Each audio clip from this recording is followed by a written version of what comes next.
The greatest cartridge to ever flop, in my opinion, the 284 Winchester. The podcast where we talk about being a warrior, a gunfighter, tactics, ballistics, different guns, different cartridges, the right way, with God at the center, Judeo-Christian values, and real-world first-hand experience. With that, a real rapid-fire version of the bio, and then we'll get into the main topic, the 284 Winchester. Blessed to have served in the military, law enforcement, combat veteran, private contractor, competition shooter, lifelong hunter, guide. Blessed by God that He got me through all those things so I could share this firsthand training, knowledge, experience with you to serve you today. Let's dive into the podcast.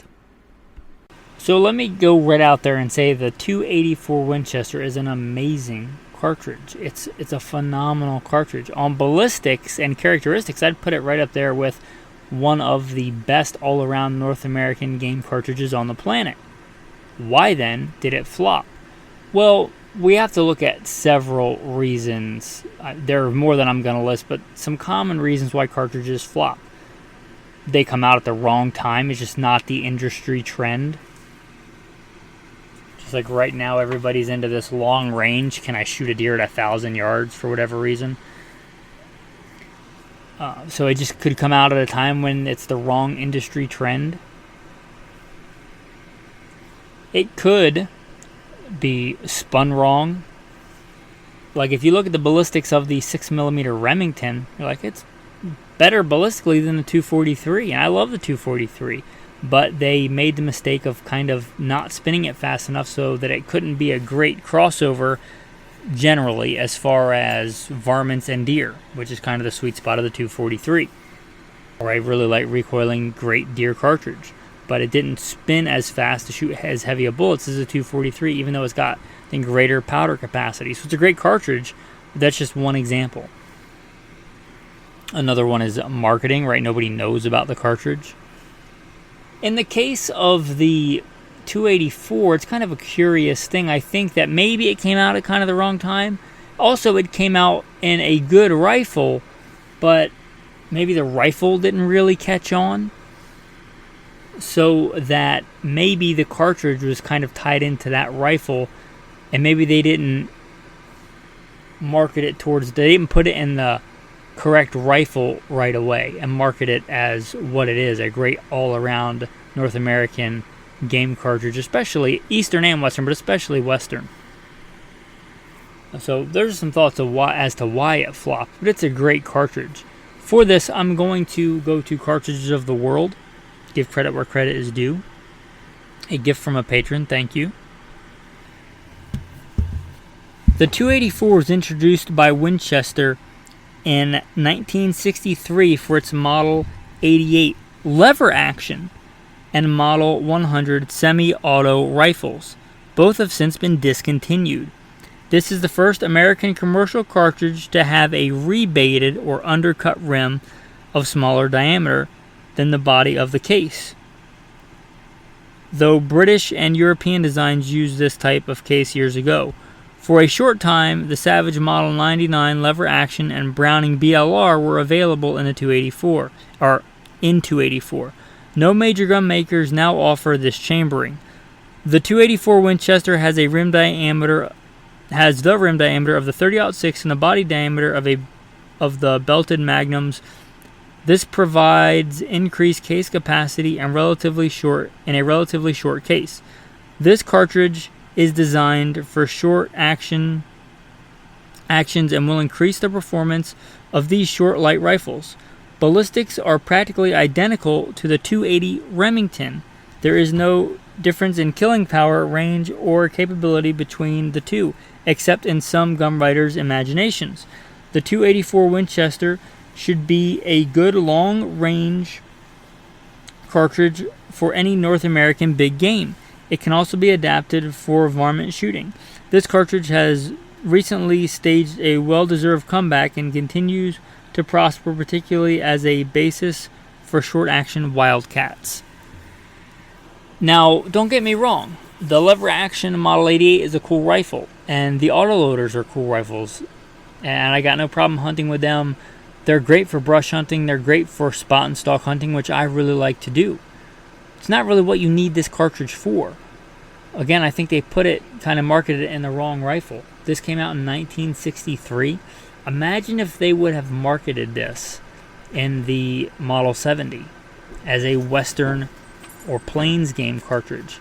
I think if they had done that, this would be a phenomenal cartridge.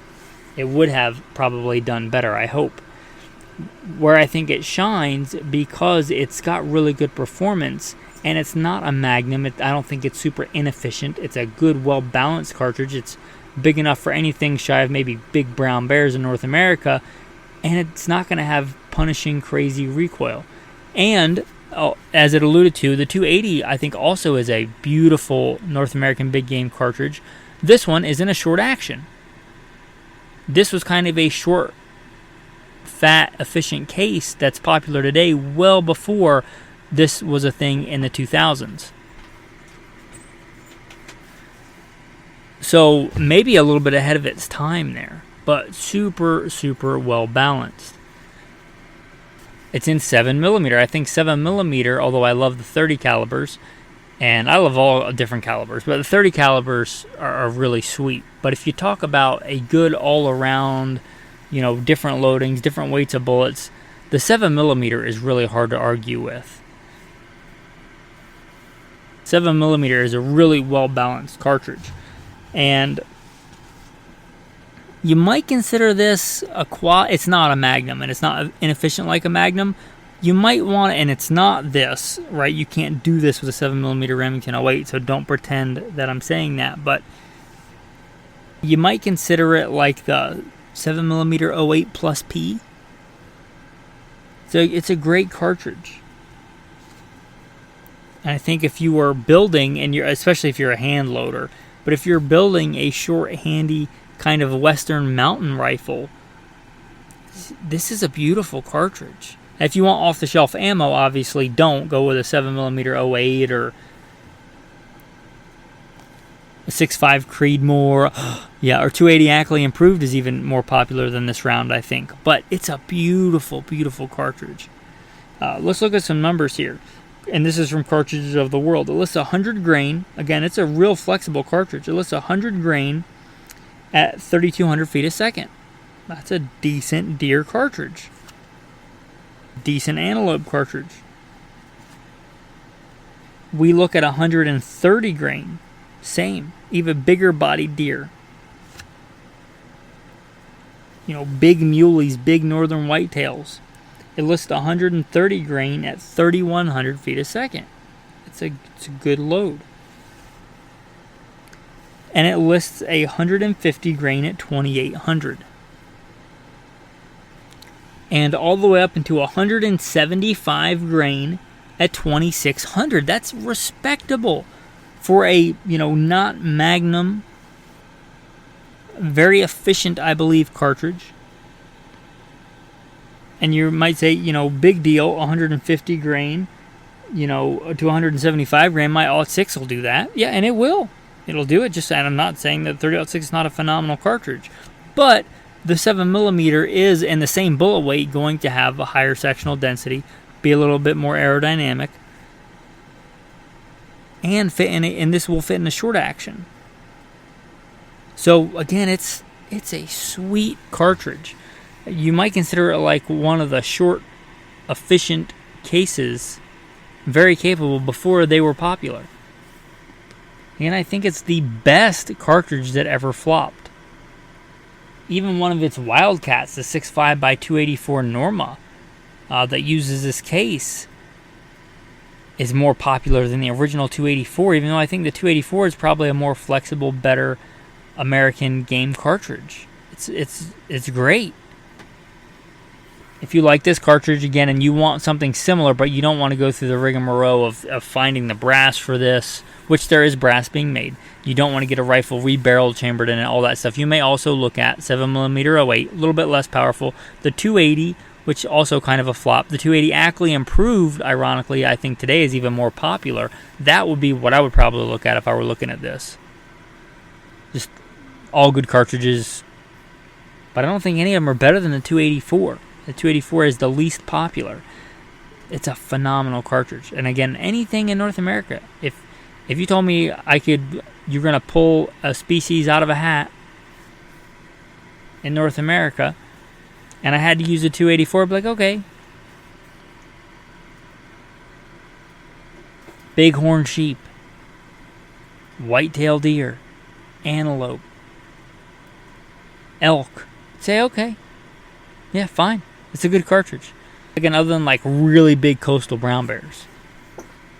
Which even then, you could do a lot worse than 175 grain, proper bullet construction, or like the heaviest nozzler partition or mono metal solid copper bullet in this. You could do a lot worse for that than Big Bear. You could do a lot worse in this cartridge. I'm not saying it would be a go-to, but it's a phenomenal, phenomenal cartridge. Highly efficient. Short action, 7mm, respectable velocities, without crazy amounts of powder. Without, I think, being overboard. Beautifully balanced. It's a phenomenal cartridge. I've often thought about if I get one of my old rifles rebarreled that's in like a 243 or something, I would really consider the 284. It's a great cartridge. And that's one of the reasons I believe it's popular with F-class shooters still to this day. Even though there's a lot newer cartridges, it's just so well balanced. With that, guys, I hope you liked this episode of Gunfighter Life. Hope you like learning about the different cartridges. Tactical tip of the day. It's been a while since I've mentioned it, but different kinds of tape can really be useful in shooting, gunfighting, hunting. Skateboard tape. Way back in the day, before like stippling your gun was a thing and all these other things, you got skateboard tape. When I was doing a lot of competition shooting, you get skateboard tape. Now they make like custom cut out like this kind of tape for whatever gun, a lot of different gun models. But back in the day, we took skateboard tape and we cut it. And if you really were dedicated to it, you would take some super glue, put it on there, and then stick it to your gun. And you talk about grippy, but skateboard tape has some application in shooting. Also, hockey tape. If you're looking for it's not permanent, but a really grippy, sticky thing to put on a part of a gun, a forend or a pistol grip or something like that, hockey tape of the appropriate color.